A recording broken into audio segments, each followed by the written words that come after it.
Welcome. With me today I have Mike and Pat Allen and their daughter Debbie, who is a person with an intellectual disability. We were talking the other day, wanted to share with our viewing audience this journey from dependence to independence that I guess your whole family was involved in. I suppose, to me, it seems like the logical first step would be for the family to decide that this is what they want. I mean, we know there are lots of families out there who are so concerned with protecting their children that they never get to the point of saying, let's start a journey to independence. When we were talking the other day, everyone kept saying that you had a specific story about that, Pat. Yes, I do. That's very true. Debbie decided herself that she wanted independence. And one of the main thrusts was her younger sister, Karen, went off to college. And then, 2 years later, her younger brother went off to college. And Deb looked around and said, I'm going to be here the rest of my life with Mom and Dad, and I don't want to be. If they can do it, I can do it.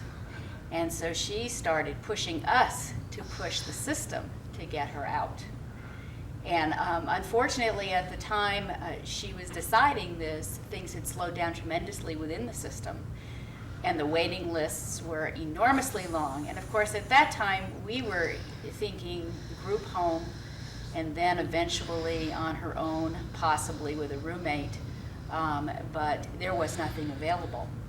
The system you're referring to is the public health care system as it relates to people with intellectual disabilities. Yes, that's right. That's right.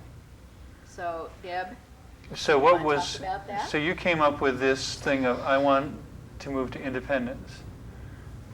What did Mom and Dad do?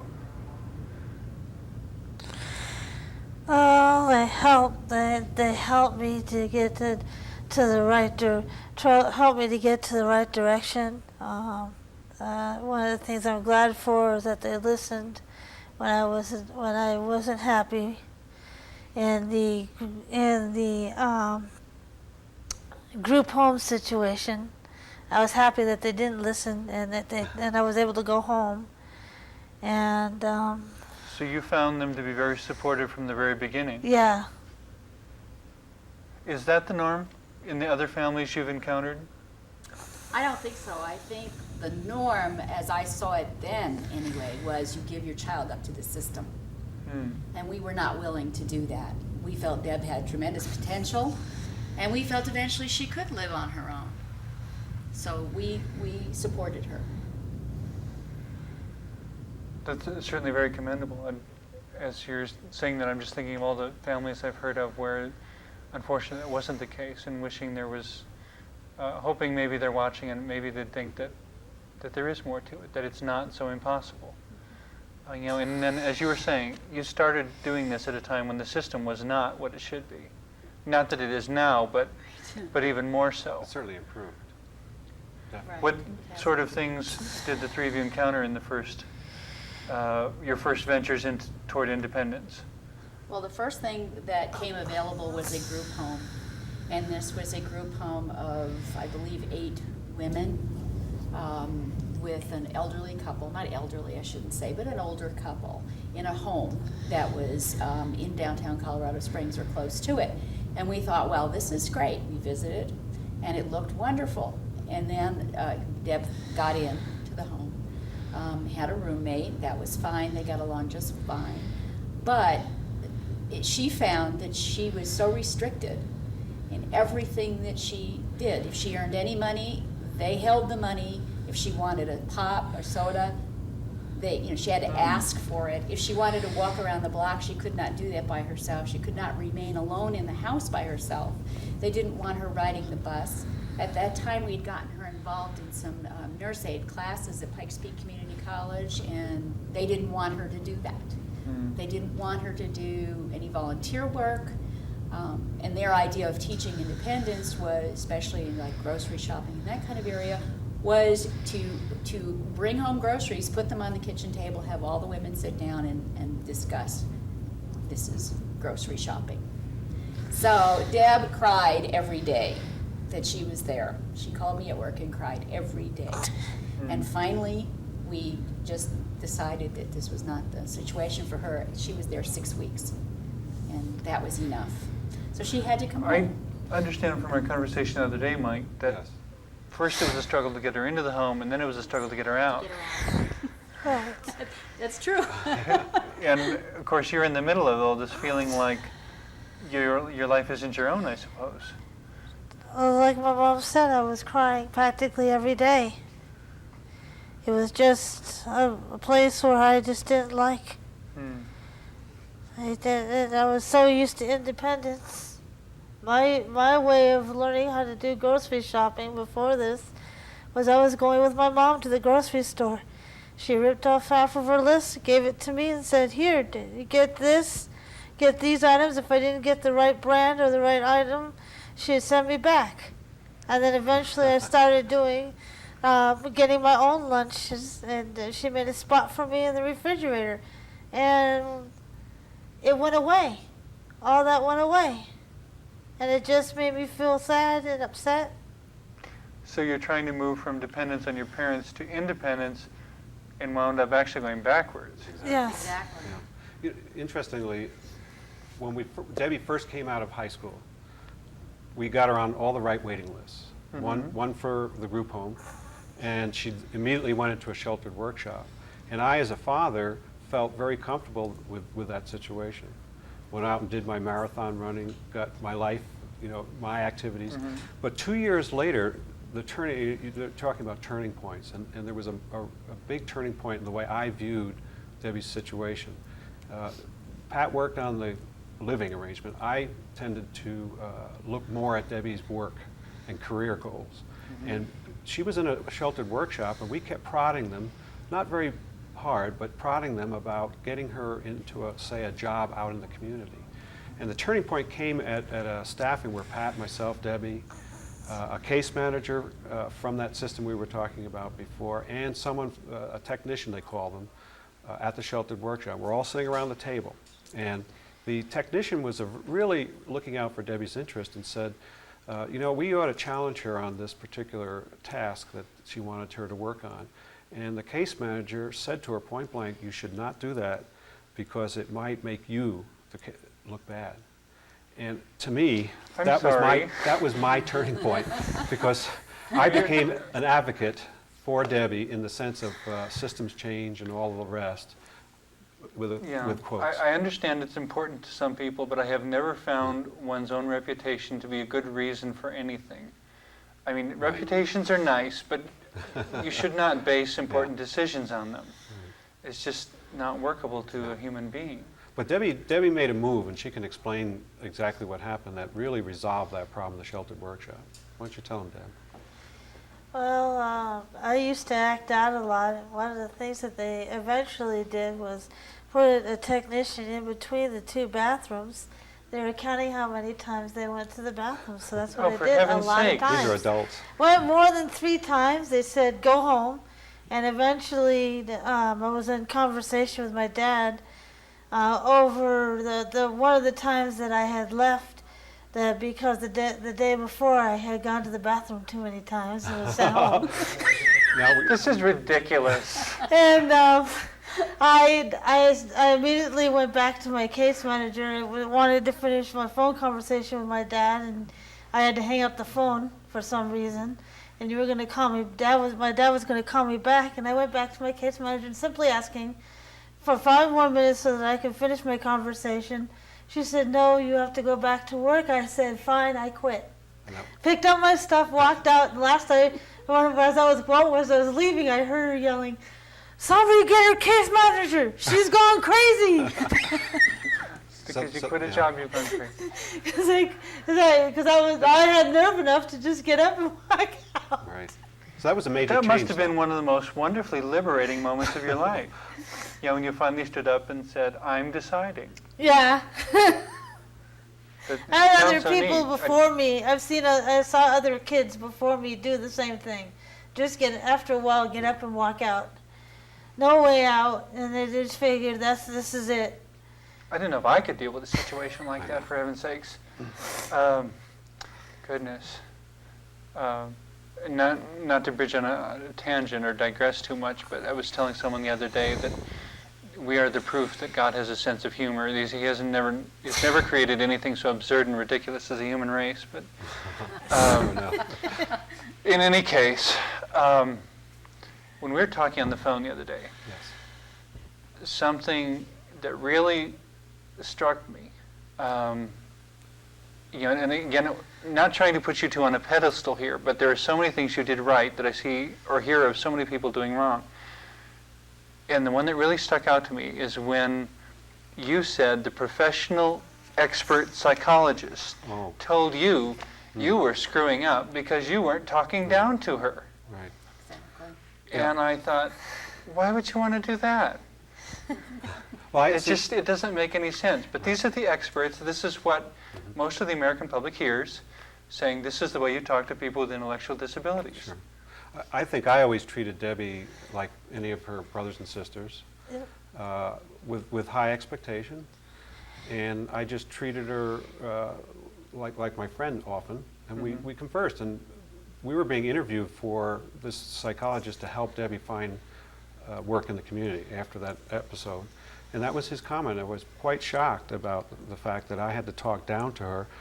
I mean, I'm her father, and we had been a team for several years. I knew whether she understood what I was saying or not, and if I didn't, it came out later. Who has known her longer than her parents? Exactly, and I think that's a key point, that we did know our daughter, and we had some expectations for her that the system in itself would not necessarily foster. Do you think maybe that's one of the problems, that there are parents who, because their child has or the son or daughter, not necessarily child, but has an intellectual disability, maybe they don't listen or talk to them as much as they should, Well, to the Debbie, extent that maybe they don't know their children. probably Debbie can answer. How do they deal with that with you? Like the case managers, do they get to know you? No. They've been told, and I've heard this several times, that they're not to have any type of human contact with the people that they're serving. That we're In their homes? in their homes or anywhere else. They're not, Right. even the people that I worked with, even the case managers and people I've worked with at the workshop, same thing. They're told that to talk down to us, that they're not supposed to touch us in any type of way. They're not supposed to be friends with us.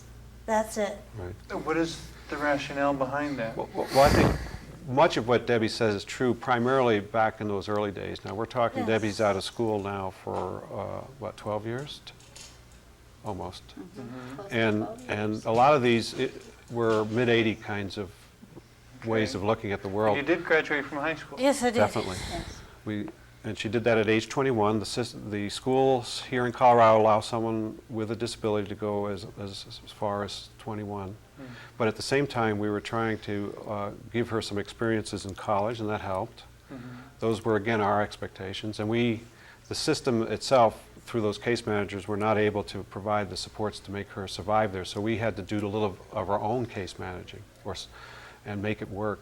But today, Debbie could describe her situation today, which is a complete reversal of what it was like in those early days. That I think now there are people out there that will look at her as a person today. The case managers are still pretty Oh, much, okay. not Some improvement? no. No They're still improvement at all? They're still pretty But- much non-friendly. They're more helpful, but They manage cases, yeah, they manage cases. Though they're starting to have positions for people that are supposed to be looking over the CSLA program, and they're going more toward the more human type stuff, the more Right. contact. And that's the community-supported living, The community supported living Arrangement Sorry. Okay. right? The acronym. So this, if there's a highlight or two we can touch on, then kind of jump up to where we are today. Right. Particular turning points you want to mention in between, or shall we? Sure. Well, when we took Deb out of the group home, I was working in a place that rented apartments. And one became available, no one wanted it, and I jumped in and said, I want it. And it was very good because for her first experience, because I was within 2 minutes walking of her apartment, and she could call me anytime, and she knew where I was. There was security, there were all kinds of natural supports in place. Yeah. So that worked out very well. So she was able to manage with my assistance for those first few years. Tell them what I said the first time. Remember the first Well, you time tell you us told what me? you Yeah, did. go ahead. First time she told me is, it was like, I want to move tonight. Oh, did we have a party It's when she finally moved? your own place, That's it. all mine. Right. And, and I was very happy with that place. When I started having problems with keeping things up, they redid. They came in there and they redid the whole entire apartment to fit in the dishwasher, to fit in the disposal, to do all this stuff. It was just So it wasn't a place with all the modern conveniences. No, it wasn't. No. It needed a lot of upgrading, and they did come in and do it while she was there. Right. So she had the Of modern course, conveniences. Pat had a little clout though too, Yeah, which helps. that does help. But yeah, Your job. it sounds like an almost ideal situation then, that you were the manager of the place and as you say, one place came available, so it was kind of your own place, but there's still plenty of communication there. Now, we did get support, though. The system that was waiting for another slot to open up was forced into action to bump her up the continuum, as they say, from a group home to more independent living arrangements. And they did come through with some supports, which That supplemented extra- what we did, yeah. That extra force that you mentioned was from a governmental or, Well, the force was just that she's there. What are you going to do with her? okay. Exactly. And they're not going to let somebody just, flounder out there alone. So we forced the issue by saying to ourselves, we're there for Deb. Deb's ready to go. Let's let her do it. And then they jumped in and supported. So there was the department, there was Deb, Right. they said, this is a situation, we don't care she's not first on the list, we've got all the pieces for you. She's there. She's there. Yeah. You Yeah. have to support her. At this point. Okay, so So she that- was actually moved in when they were notified? Yes. And then they were exactly. notified. And then they were notified. Oh. Normally, it's Okay. not that way. Right. With someone in Debbie's, needs at Okay. the time. Debbie's Well, jumping up to today then, or? Sure. well, and to complement that though, in her work world, Deb, tell us a couple of the volunteer kinds of things you did that help move her along in the work world, because she did leave that sheltered workshop. Okay. Yeah, What was your first job? I worked, let's see, I can't remember what I did when I left. I think I worked for a little while. Well, Martin Luther. Volunteered at that point for Martin Luther Home, working with children with severe needs. And the one child I got attached to that was still able to walk. She did very well at that too. And then I did a little bit for a nursing agency. Worked inside elderly people's homes. Right. I did that for a little while. I did do some janitorial stuff that's right, the janitorial stuff in the nursing home right after I left the workshop. And then the Martin Luther job became a full-time position. And I worked there but I found out later that there was like special funds. And when Right. the money ran out, Right. no job left. Yep.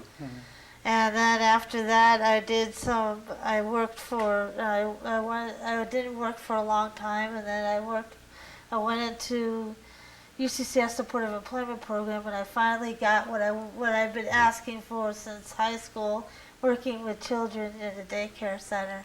Worked with toddlers in the morning, preschoolers in the afternoon, and then I went to work for the Community Resource Center. I made a change and Right. worked for Community Resource Center to better people with developmental disabilities' lives. Because the time is passing quickly, we're not all the way out of time here, but there were some other things we mentioned the other day that I wanted to be sure and touch Sure. on. In reference to the current situation you're in now, you have your own apartment, Right.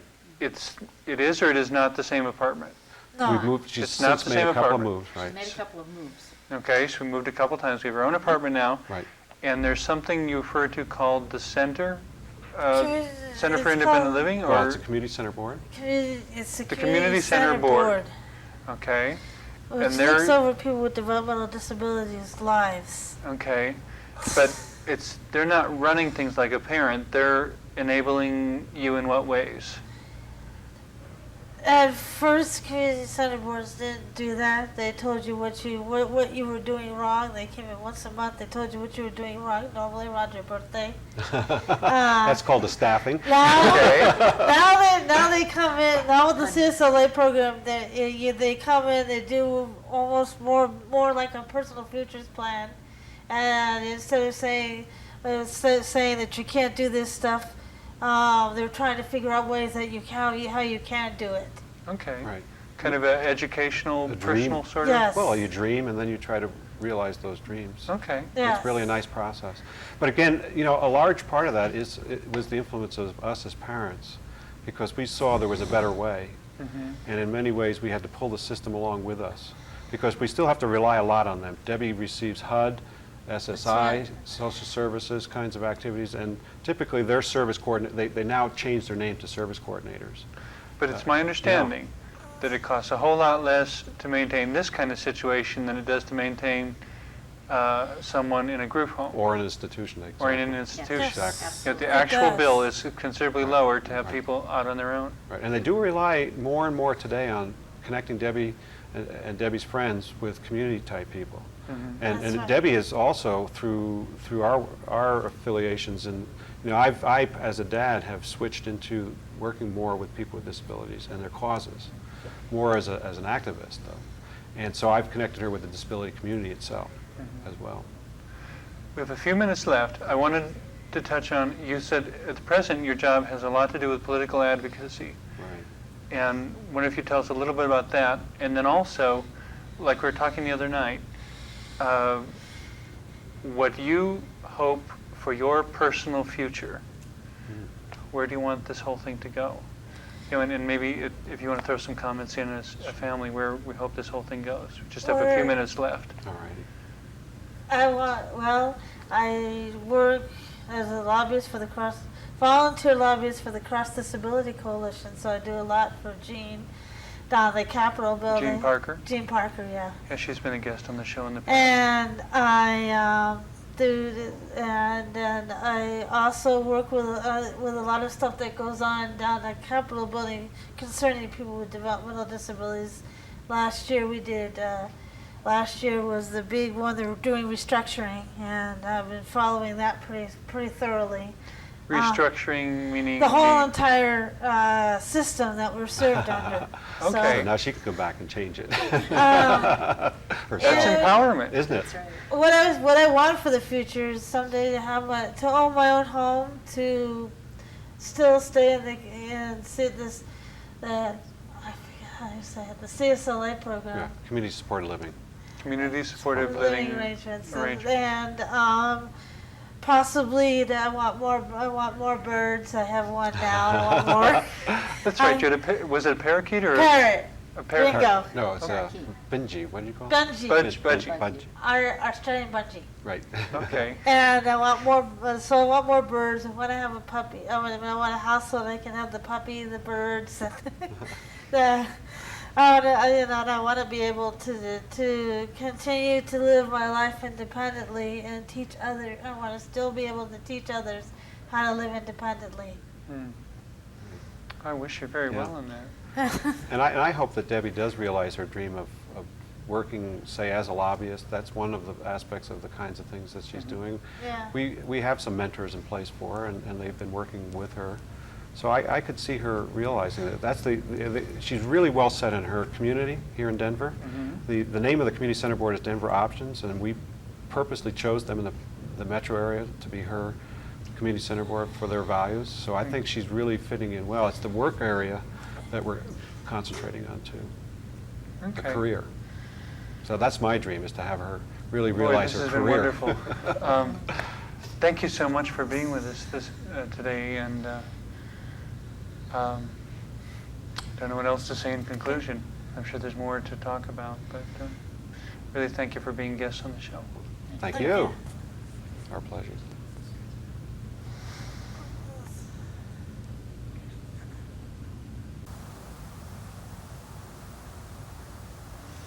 Thank you for joining us. And now may you be blessed with love and peace in the pursuit of your own dreams and in all your dealings with the diversity of humanity around you. Amen.